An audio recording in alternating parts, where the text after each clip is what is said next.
上帝天主呢個道啊，係安靜嘅，所以具有天主性嘅人嘅靈魂呢，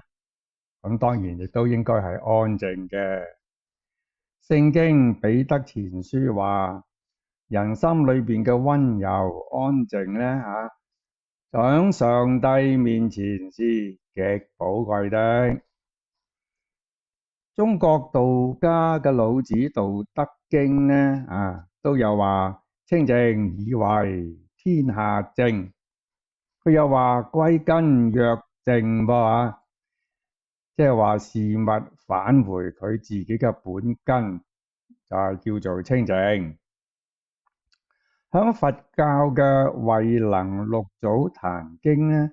都有講到安閒恬靜，又話我本性源自清靜，即係話咧，我本有嘅佛性咧，本來就係清靜嘅。所以咧，喺本性安靜呢方面嚟講咧，基督教、佛教同埋道家咧，似乎係冇乜太大嘅分別噃。